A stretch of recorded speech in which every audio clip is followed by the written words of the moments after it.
نہ جانے مسائل تو علماء سے پوچھیں، یہ حکم مبین ہم کو رب سے ملا ہے، چلو پوچھ کیسے جیے زندگی کو، چلو پوچھ لے کس میں رب کی رضا ہے، رب کی رضا ہے۔ الحمدللہ رب العالمین والصلاة والسلام علی سید الانبیاء والمرسلین، اما بعد فاعوذ باللہ من الشیطان الرجیم، بسم اللہ الرحمن الرحیم۔ الصلاة والسلام علیک یا رسول اللہ وعلی آلک واصحابک یا حبیب اللہ، الصلاة والسلام علیک یا نبی اللہ وعلی آلک واصحابک یا نور اللہ۔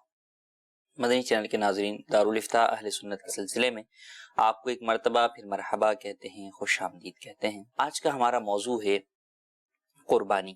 آج کے سلسلے میں بھی اول تا آخر شرکت کی بھرپور نیت کیجیے تو انشاءاللہ ڈھیر سارے مسائل قربانی کے آپ کو حاصل کرنے کا موقع ملے گا۔ سلسلے کی ابتدا میں درود پاک کی فضیلت سنتے ہیں، چنانچہ نبی رحمت شفیع امت صلی اللہ تعالی علیہ وآلہ وسلم کا فرمان عالی شان ہے، جو مجھ پر ایک بار درود شریف پڑھتا ہے اللہ تبارک و تعالی اسے ایک قیرات اجر دیتا ہے، اور قیرات احد پہاڑ جتنا ہے۔ مدینہ منورہ کے اندر ایک پہاڑ ہے، بہت بڑا پہاڑ ہے، جس کے بارے میں نبی کریم صلی اللہ تعالی علیہ وآلہ وسلم نے فرمایا کہ یہ پہاڑ احد ہم سے محبت کرتا ہے اور ہم اس سے محبت کرتے ہیں۔ تو اندازہ کیجئے کہ اتنے بڑے پہاڑ جتنا ثواب ملتا ہے فقط ایک مرتبہ درود پاک پڑھنے پر، تو جو بندہ 313 بار پڑھے، 1100 بار پڑھے، 1200 بار پڑھے تو اسے کس قدر ثواب ملے گا۔ تو ہمیں چاہیے کہ درود پاک کی کثرت کریں اور اللہ تبارک و تعالی اور اس کے حبیب علیہ الصلوۃ والسلام کو راضی کرنے کی کوشش کرتے رہیں۔ صلو علی الحبیب صلی اللہ تعالی علی محمد صلی اللہ علیہ وآلہ وسلم۔ قربانی کے مسائل کے اندر جہاں خرید و فروخت کے بہت سارے مسائل کا جاننا اور سیکھنا ضروری ہے، وہیں پر قربانی کے جانور سے متعلق بھی بہت ساری معلومات کا جاننا ضروری ہے کہ کون سا جانور قربانی میں لگ سکتا ہے، کون سے جانور کی قربانی ہو سکتی ہے اور کون سے کی نہیں۔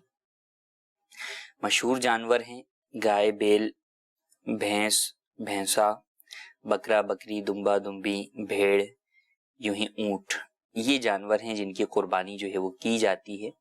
ان کی عمر اپنی جگہ پر ہے کہ اونٹ 5 سال اور گائے یا بیل 2 سال اور بکرا یا بکری 1 سال۔ ہاں البتہ دمبا اور بھیڑ کے بارے میں یہ تخفیف ہے کہ اگر وہ اتنا فربا ہے، 6 ماہ کا ہے اور اتنا فربا ہے، اتنا جسامت والا ہے کہ اگر سال بھر والوں میں کھڑا کیا جائے تو جدا نہ ہو، ممتاز نہ ہو، بلکہ ان جیسا ہی نظر آئے، سال بھر جیسا معلوم ہو، تو اس کی قربانی ہو جائے گی۔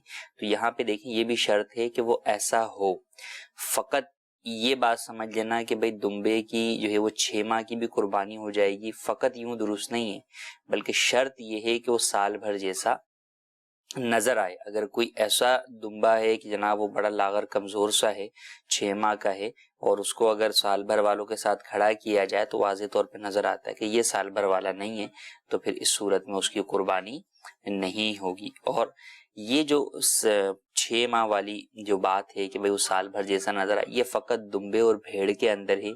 بکرا بکری اگرچہ کتنے ہی جو ہے وہ بڑے نظر آ رہے ہوں، جب تک وہ 1 سال کے نہیں ہوں گے ان کی قربانی نہیں ہوگی۔ یوں ہی جو بڑے جانور ہیں جیسے گائے، بیل ہو گئے، اونٹ وغیرہ ہو گئے، تو اگر یہ کتنے ہی بڑے ہوں، کتنے ہی فربا ہوں، فی زمانہ جو ہے وہ فارمنگ ہوتی ہے اور اس کے ذریعے سے بہت کچھ جو ہے وہ تبدیلیاں لائی جاتی ہیں، ایک جانور کو فیڈ کھلا کر بہت زیادہ جو ہے وہ وزنی کر دیا جاتا ہے، بھاری کر دیا جاتا ہے۔ تو اگرچہ وہ کتنا ہی ہو، لیکن جب کہ وہ اپنی عمر کو نہیں پہنچا، قربانی کی عمر 2 سال کو نہیں پہنچا، 1 دن بھی کم ہے، تو اس کی قربانی جائز نہیں ہے۔ اور اس معاملے میں جو ہمارے لیے چیز رکھی گئی ہے کہ ہم کیسے پہچانیں گے ان جانوروں کو جب ہم باہر سے خریدیں گے کہ یہ اس عمر کو پہنچے ہیں، وہ 2 دانت ہیں کہ ان جانوروں کے 2 دانت درمیان میں نیچے سے نکلتے ہیں، اور وہ 2 دانت بقیہ دانتوں کے مقابلے میں بڑے ہوتے ہیں، چوڑے ہوتے ہیں۔ تو وہ دانت ان کی عمر کی نشاندہی کرتے ہیں۔ لہٰذا اگر وہ دانت نہیں ہیں اور بیوپاری یہ کہتا ہے کہ نہیں جناب 2 سال کا ہو گیا ہے، اپنے گھر کا پلا ہوا ہے، اس کی بات کا یہاں پر اعتبار نہیں کیا جائے گا، کیونکہ یہاں پر اس کا قول کافی نہیں ہوگا کہ جو ظاہری علامات ہیں وہ اس کے قول کو جھٹلا رہی ہیں۔ لہٰذا کتنا ہی جو ہے وہ نیک پارسا ہے، لیکن جب کہ وہ بیچنے کے لیے جو ہے وہ آیا ہوا ہے تو اس کا فقط یہاں پر قول کافی نہیں ہوگا، الا یہ کہ شرعی ثبوتوں کے ذریعے سے کوئی چیز ثابت ہو، لیکن عمومی طور پر وہ صورتحال ہوتی نہیں ہے۔ یوں ہی بعض لوگ یوں بھی کہتے ہیں کہ جناب 2 سال کی عمر پہ تو جانور دانت توڑ دیتا ہے، اور دیکھیں اس نے توڑ دی، ابھی نکالنے والا ہے یہ جانور دانت، یا یہ کہ ابھی کچھ نکلا ہے کچھ باقی ہے، بس 2 سال کا تو یہ ہو گیا ہے۔ ان باتوں کا قطعاً اعتبار نہ کریں۔ جب 2 سال کا پورا ہو، 2 دانت اس کے پورے ہوں تو ہی آپ جو ہے وہ لیجئے، ورنہ آپ وہ جانور نہ خریدیے کہ اس طرح جانور خرید کر آپ پیسے بھی لگائیں گے لیکن اپنی قربانی کو آپ خطرے میں ڈال بیٹھیں گے اور آپ کی قربانی نہیں ہوگی۔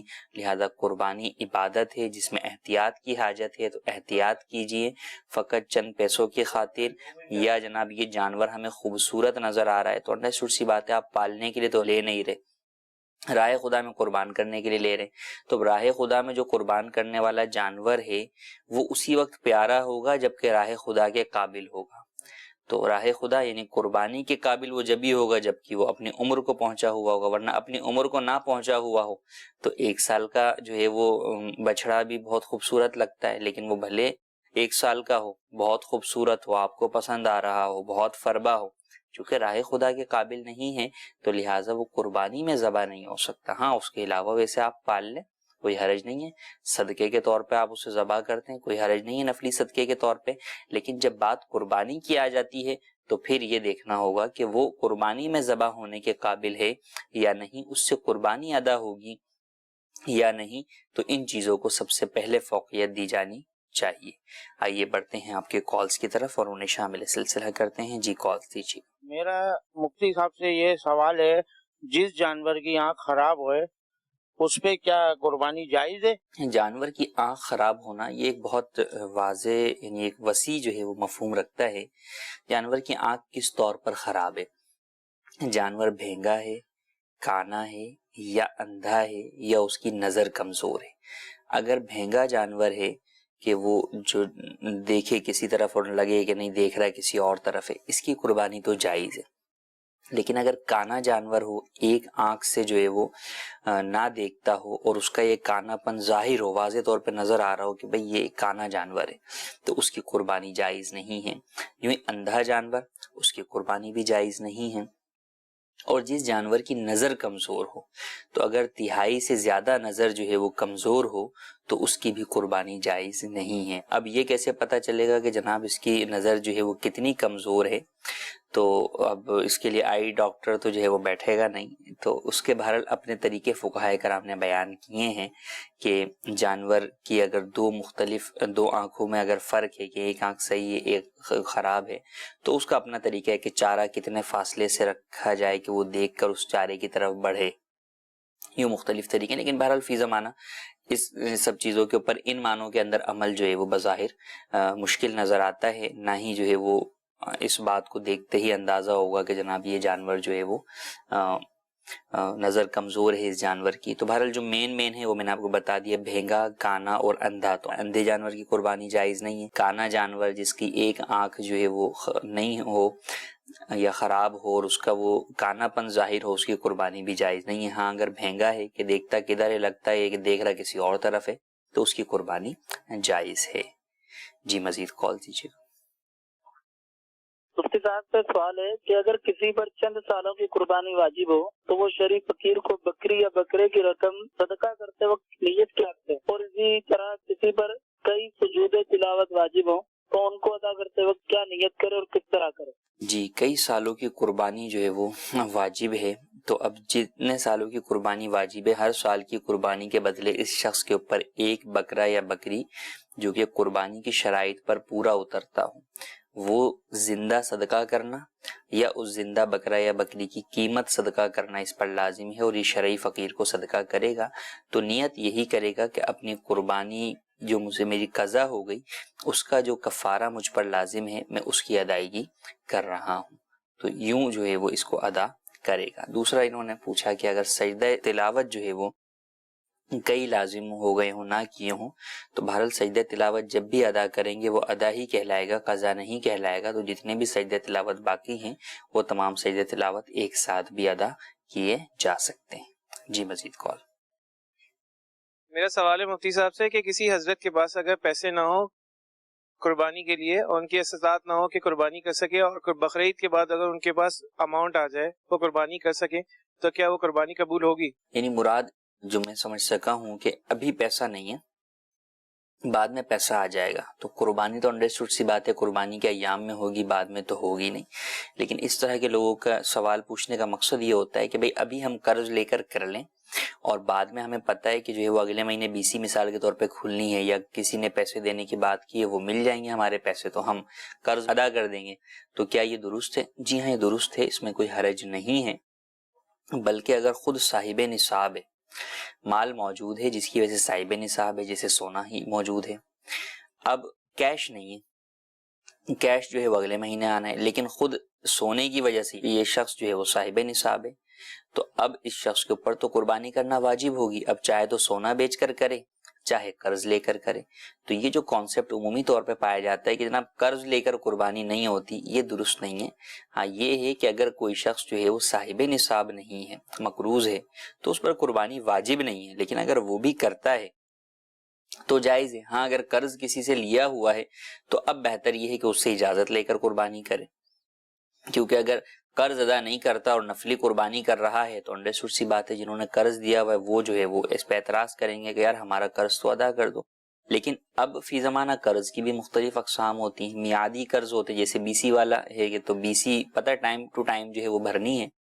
اب اگر کوئی شخص ٹائم ٹو ٹائم BC بھر رہا ہے، بھلے اس نے 4 لاکھ کی BC پہلے اٹھا لی، تو کوئی بھی اس سے تقاضا نہیں کرتا کہ 4 لاکھ روپے تم ہمیں یک مشت جو ہے وہ واپس کر دو، بلکہ یہی ہوتا ہے کہ ٹھیک ہے بھائی BC بھرتے رہو، تم جو نظام کے مطابق ہے وہ بھرتے رہو۔ اب اگر وہ شخص وہ نظام کے مطابق بھر رہا ہے اور اس کے پاس پیسے ایکسٹرا ہیں اور وہ اس سے اپنی قربانی کرتا ہے، تو اس میں قرض جنہوں نے دیا یعنی جو BC کے دیگر ممبران ہیں انہیں بھی اعتراض نہیں ہوتا، تو اس صورت کے اندر کوئی حرج نہیں ہے، تو قرض لے کر بھی قربانی کی جا سکتی ہے۔ جی مزید کون؟ میرا مفتی صاحب سے یہ سوال ہے، جیسے کسی جانور کا اگر سینگ وغیرہ ٹوٹا ہوا ہے یا گھسا ہوا ہے تو اس کی قربانی کی جا سکتی ہے یا نہیں؟ سینگ اگر جانور کا ٹوٹا ہوا ہو یا گھسا ہوا ہو، جس جانور کا سینگ گھسا ہوا ہے اس کی قربانی تو جائز ہے، اس میں کوئی حرج نہیں۔ یوں ہی اگر کنارہ ٹوٹا ہوا ہے یا اوپر سے ٹوٹا ہوا ہے تو بھی قربانی جائز ہے۔ جس جانور کی سینگ سر کے اندر سے توڑ دی گئی ہو، جس میں زخم بھی جو ہے وہ بن جاتا ہے، اور بالکل جس کو کہتے ہیں کہ جو ہے وہ مینگ سے جو ہے وہ توڑ دینا، سینگ کو بالکل اس کی جڑ سے توڑ دینا، تو اگر ایسا ہے تو قربانی جائز نہیں ہے۔ اور اگر ایسا نہیں ہے، اوپر سے توڑی گئی ہے یا اوپر سے کاٹی گئی ہے تو قربانی جائز ہے۔ پھر جس صورت کے اندر کسی جانور کے سینگ جو ہے وہ جڑ سے توڑ دیے گئے اور زخم بن گیا، لیکن بچپن میں یہ معاملہ ہوا تھا اور اس کے بعد جو ہے وہ جانور کا وہ زخم بھی بھر گیا، جیسے کہ بعض بیوپاری جو ہے وہ اس طرح کا کرتے ہیں کہ جناب جن جانوروں کا ہوتا ہے تو وہ اس کو خوبصورت بنانے کے لیے ان کی ابتدائی عمر کے اندر ہی وہ توڑ دیتے ہیں اور پھر وہ زخم بھر جاتا ہے، تو اگر زخم بھر گیا، وہ عیب ختم ہو گیا تو قربانی جائز ہے۔ ہاں یہ البتہ بہرحال بات اپنی جگہ پر ہی ہے کہ جانور کی خوبصورتی کے لیے اس کو جو ہے وہ تکلیف پہنچانا ہے کہ اس کا جڑ سے سینگ توڑ دینا، اس کی ہرگز اجازت نہیں ہے۔ لیکن بہرحال اگر سینگ جڑ سے توڑا اور زخم بھر گیا تو قربانی ہو جائے گی، اور اگر زخم نہیں بھرا، ابھی اس پوزیشن کے اندر ہی ہے، تو اس کی قربانی جائز نہیں ہوگی، جبکہ جڑ سے ٹوٹا ہو۔ اوپر سے اگر جو ہے وہ کاٹا ہے، اس کو چھیلا ہے، اس کی نوک بنائی ہے، اس کو گھسا ہے، تو اس کی قربانی میں کوئی حرج نہیں ہے۔ جی مزید کالز۔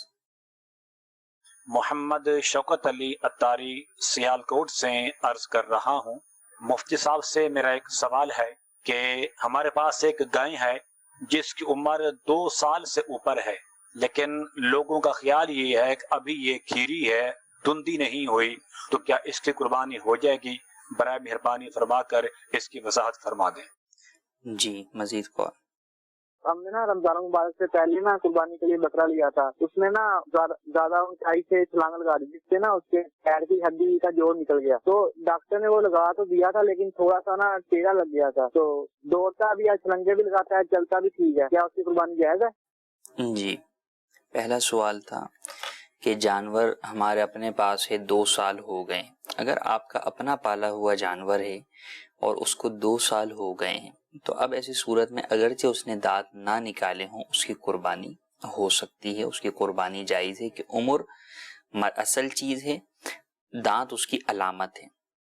جہاں عمر کا اندازہ نہیں ہوگا, یقین نہیں ہو سکے گا, وہاں پر دانت کے اوپر مدار ہوگا. لیکن جہاں پر عمر کا اپنا یقین خود موجود ہے کہ بندے نے خود پالا ہوا ہے, اسی کے گھر پہ وہ جانور پیدا ہوا ہے, یا پیدا نہیں ہوا لیکن وہ جب سے لایا ہوا اس کے بعد سے اس کے پاس جو ہے وہ 2 سال ہو گئے اور جانور نے دانت جو ہے وہ نہیں نکالے, جسے 2 دانت والا کہتے ہیں, تو ایسی صورت کے اندر بھی اس جانور کی قربانی کر سکتے ہیں, اس میں کوئی حرج نہیں ہے. دوسرا سوال یہ کہ جانور جو ہے وہ خریدا, شاید بکرا, اور وہ جو ہے وہ گر گیا جس کی وجہ سے پاؤں میں اس کے کھر وغیرہ نکل گیا, بعد میں ڈاکٹر نے اس کو لگا دیا. تو اب وہ جب کہ زخم یا جو بھی چوٹ لگی تھی یا جو عیب ہوا تھا وہ صحیح ہو گیا اور اب جانور جو ہے وہ چلتا ہے, تو اس صورت کے اندر اس کی قربانی کی جا سکتی ہے, اس میں کوئی حرج نہیں ہے, قربانی اس جانور کی جائز ہے. کچھ میسیجز بھی ہمارے پاس ہیں, ہم انہیں بھی شامل کرتے ہیں. ایک سوال یہ ہے کہ کیا قربانی سے پہلے بال کٹوانا جائز ہے؟ جی ہاں, قربانی سے پہلے بال کٹوانا جائز ہے, البتہ مستحب یہ ہے کہ ذوالحجۃ الحرام کا چاند دکھنے سے لے کر قربانی کرنے تک ناخن اور بال وغیرہ نہ کاٹیں, تو اس کی فضیلت ہے. لیکن اگر کوئی شخص کاٹ لیتا ہے تو گناہگار نہیں ہے, جائز ہے. بلکہ جو قربانی نہیں بھی کر رہے وہ بھی اگر اس چیز کے اوپر عمل کریں گے تو انشاءاللہ ان غریبوں کو بھی قربانی کا ثواب ملے گا. تو لہٰذا یہ ایک اچھا عمل ہے, مستحب عمل ہے. تو ذوالحجۃ الحرام سے پہلے ہی بال ناخن وغیرہ کاٹ لیں تاکہ 10 دن جو ہے وہ نہ کاٹنے پڑیں, اور پھر جن کی قربانی ہے وہ قربانی کا جانور ذبح ہونے کے بعد کاٹیں گے, اور جن کی قربانی نہیں ہے تو وہ عید الاضحیٰ کی نماز کے بعد اپنے بال وغیرہ ناخن وغیرہ کاٹ سکتے ہیں. جی مزید کال دیجیے گا. جی میرا مفتی صاحب سے یہ اتنا سا سوال ہے کہ اگر جانور میں اگر تھوڑا سا زخم آ جاتا ہے تو اس میں قربانی جائز ہے؟ جی, زخم آ جائے تو قربانی جائز ہے. اگر وہ زخم اتنا بڑا نہیں ہے کہ وہ عیب کے طور پر جو ہے وہ شمار ہو, بلکہ جانور اترنے چڑھنے میں گاڑی سے کچھ جو ہے وہ خراش لگ جاتی ہے, کچھ چھوٹا موٹا جو ہے وہ زخم لگ جاتا ہے, تو اس میں حرج نہیں ہے, قربانی ہو جائے گی. جی مزید کالز. بھائیوں کے ساتھ اپنے مرحوم والد کے گھر پر رہتا ہو, اب وہ شخص الگ گھر کرائے پر لے لے, جو والد صاحب کا ہے اس میں جو حصہ بنے گا اس کی وجہ سے قربانی واجب ہوگی؟ جی مزید کال. محمد نواز اتاری, ضلع رحیم یار خان, دار افتاء اہل سنت. مفتی صاحب سے میرا سوال یہ ہے, پھٹے پرانے نوٹ دے کر صحیح نوٹ لینا, اس کے پیچھے 15-20 روپے زیادہ لیتے ہیں, ایسا کرنا کیسا؟ شرعی رہنمائی فرما دیجئے. جی مزید. مہندے کے صوبے مہاراشٹر کے سلور سے نظام رضوی بول رہا ہوں. میرا مفتی صاحب سے سوال ہے کہ بچہ دودھ پیتا ہے اور پھر دودھ کی الٹی کرتا ہے اور اس کا منہ کپڑے سے صاف کر دیا جاتا ہے, تو کیا اس طرح سے اس بچے کا منہ پاک ہو جائے گا؟ کیونکہ اس کو دھلانا بار بار مشکل ہوتا ہے. جواب عنایت فرمائیں, جزاک اللہ خیر. جی, پہلا سوال یہ کہ مرحوم والد کا مکان ہے جس میں سے ورثہ کا حصہ ہے. اب وہ مکان اب تک تقسیم نہیں ہوا مگر ایک بھائی جو ہے وہ الگ رہتا ہے, تو کیا اس کا وہ جو مکان کا حصہ بنتا ہے اس کی وجہ سے اس پر قربانی واجب ہوگی؟ دیکھیں, اس کے اندر ملکیت کے اعتبار سے چونکہ وہ اگر حصہ نصاب کی مقدار کو پہنچتا ہے اور اس کی وجہ سے یہ شخص جو ہے وہ صاحب نصاب ہوتا ہے اور مقروض وغیرہ بھی نہیں ہے, تو قربانی تو جو ہے وہ اس کے اوپر واجب ہوگی.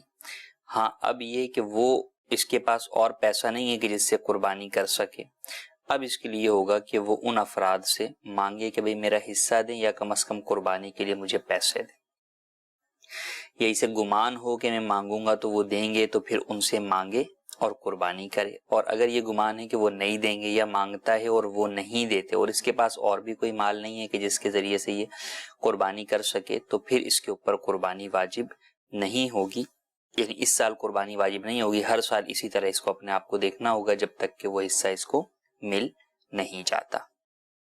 دوسرا سوال یہ ہے کہ پرانے نوٹ دے کر نئے نوٹ لینا کیسا، اور اس میں کچھ اوپر پیسے بھی دینے پڑتے ہیں، اگر یہ معاملہ ہاتھوں ہاتھ ہو، نقد ہو، ادھار نہ ہو تو جائز ہے، اس میں کوئی حرج نہیں۔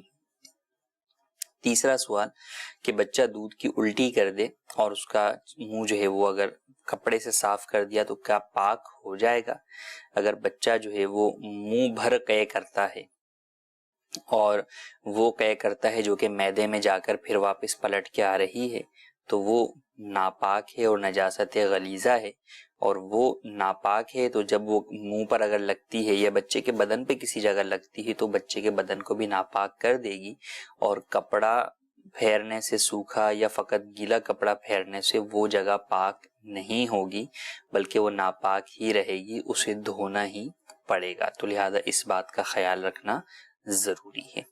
جی مزید کال دیجیے۔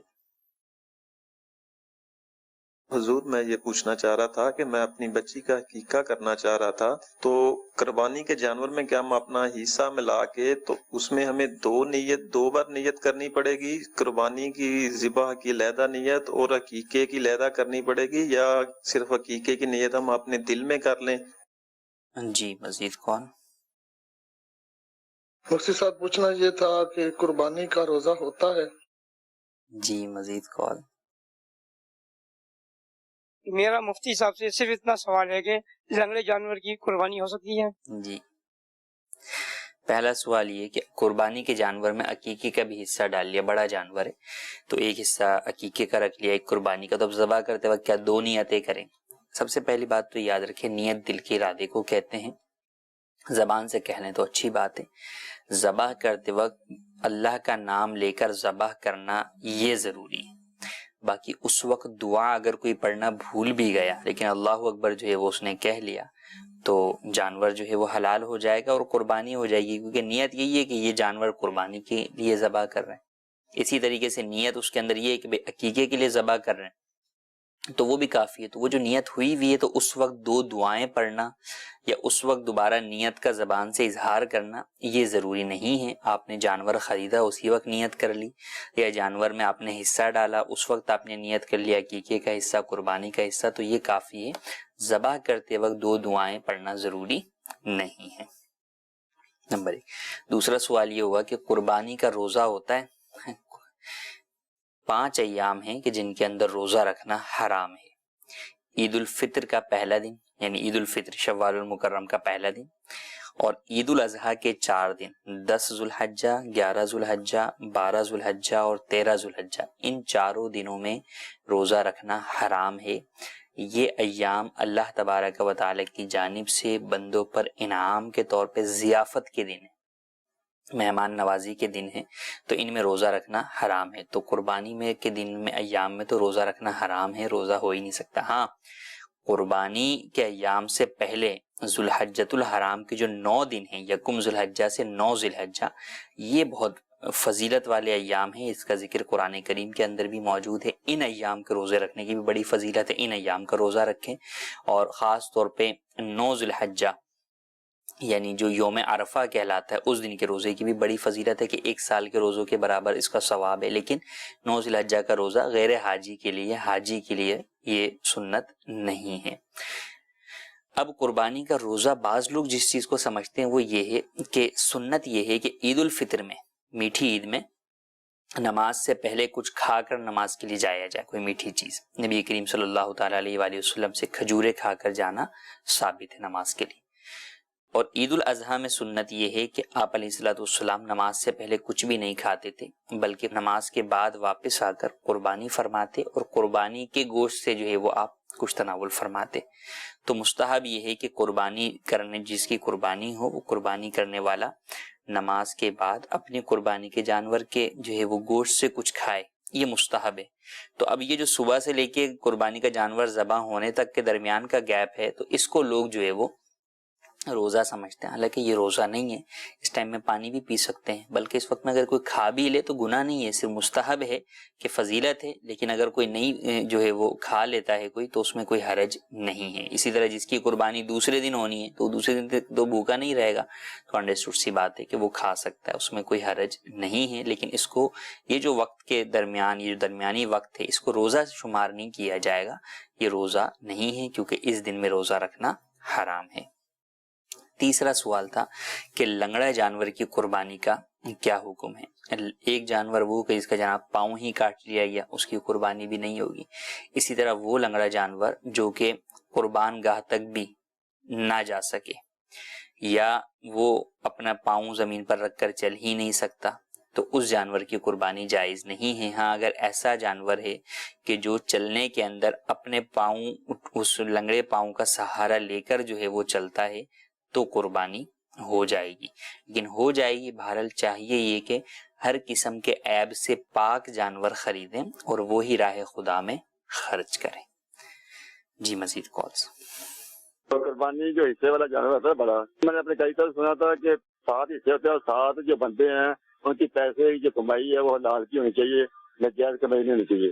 لیکن یہ پیسے کیسے پتہ چلے گا یہ 7 بندے جو ہیں متفرق ہیں، ان کی تمام کی کمائی جو حلال کی ہے، اس میں مطلب کہ چوری ہے تیری کی کمائی نہیں ہے، یہ کیسے پتہ چلے گا؟ جی مزید کال. قربانی کے متعلق سوال کرنا چاہتا ہوں. جی میرے پاس 15,000 روپے اکاؤنٹ میں جمع ہیں، اور جبکہ میری کوئی آمدن کا ذریعہ نہیں ہے اور میں والدین کے ساتھ رہتا ہوں، اور وہ پیسے بھی والدین نے ہی مجھے دی، میں نے اکاؤنٹ میں جمع کھایا، مجھ پر قربانی واجب ہے کہ نہیں؟ جی مزید کال. مفتی صاحب سے میرا یہ سوال ہے کہ یہ جو قربانی کرنی ہو تو قرض لے کر قربانی کرنا کیسا ہے، اور حج وغیرہ کرنا قرض لے کر کاروبار ہے؟ پہلا سوال یہ کہ بھئی قربانی کے جانور کے اندر جو ہے وہ تمام شرکا کے پیسے جو ہیں مشترکہ جو اجتماعی قربانی ہوتی ہے وہ حلال کے ہوں. دیکھیں یہ بات تو سمپل سی بات ہے کہ اللہ تبارک و تعالیٰ پاک ہے اور پاک مال کو ہی قبول فرماتا ہے، حرام مال کو اللہ تبارک و تعالیٰ قبول نہیں فرماتا. لیکن اب جب مشترکہ ہے تو اس کے اندر ہم کسی کے اوپر یہ الزام نہیں لگا سکتے کہ جناب تمہاری کمائی جو ہے وہ حرام کی. نہ ہی اس بات کی انویسٹیگیشن کرنے کی حاجت ہے کہ جناب والا آپ کی حلال کی کمائی ہے یا نہیں ہے، بلکہ جب سب لوگ ملا رہے ہیں تو ہم اس کو حلال کی کمائی ہی تصور کریں گے.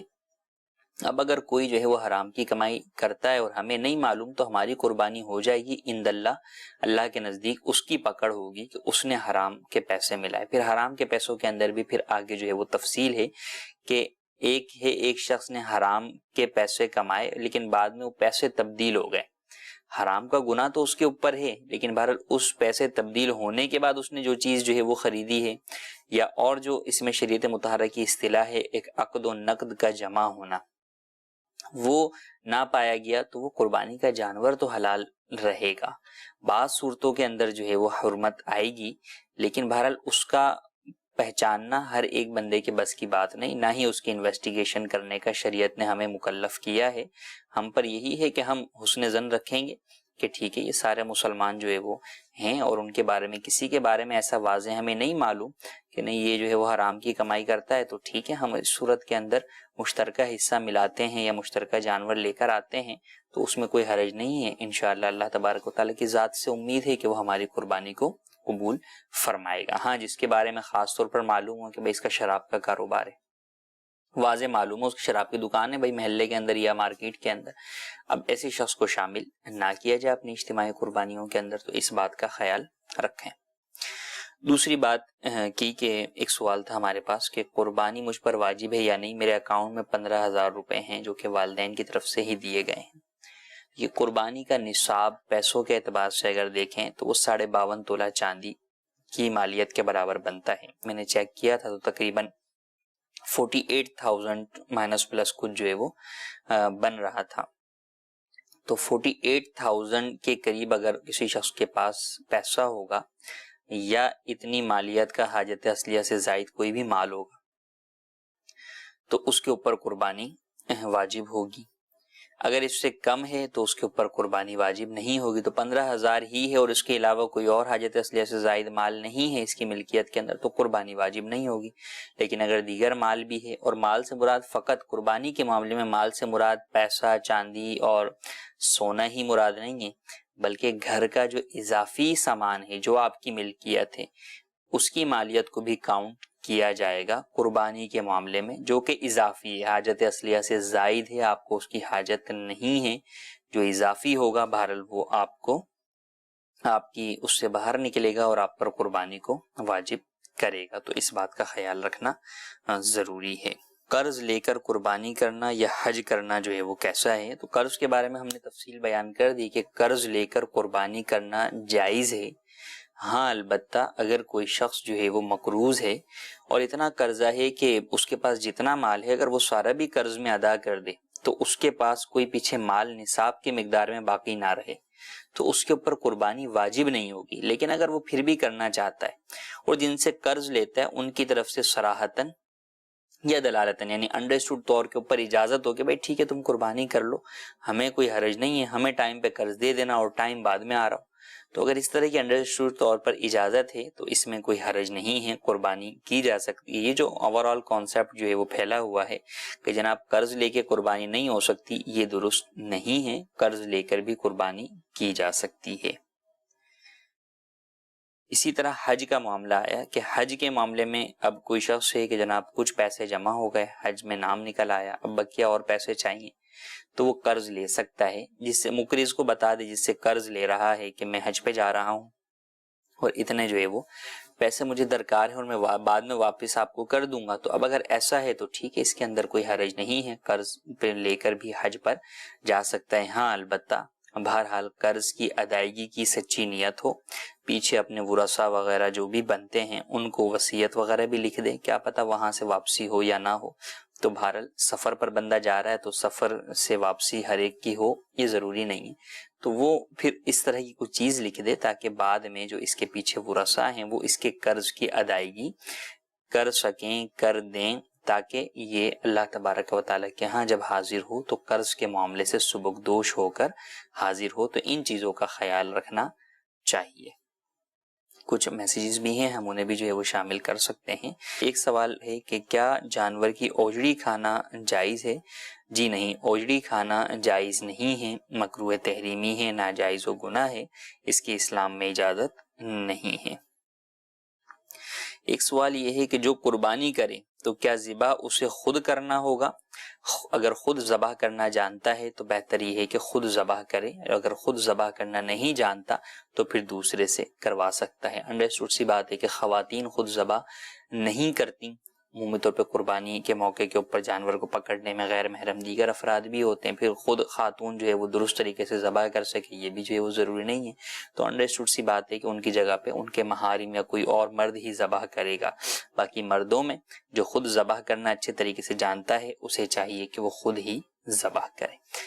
آج کے سلسلے میں ہم نے بہت کچھ سیکھا. اللہ تبارک و تعالی سے دعا ہے جو سنا اسے یاد رکھنے، اس پر عمل کرنے، اسے دوسروں تک پہنچانے کی سعادت نصیب فرمائے. آمین بجاہ النبی الامین. صلو علی الحبیب صلی اللہ تعالی علی محمد صلی اللہ علیہ وآلہ وسلم. نہ جانے مسائل تو علماء سے پوچھیں، یہ حکم مبین ہم کو رب سے ملا ہے. چلو پوچھ کیسے جیے زندگی کو، چلو پوچھ لے کس میں رب کی رضا ہے، رب کی رضا ہے.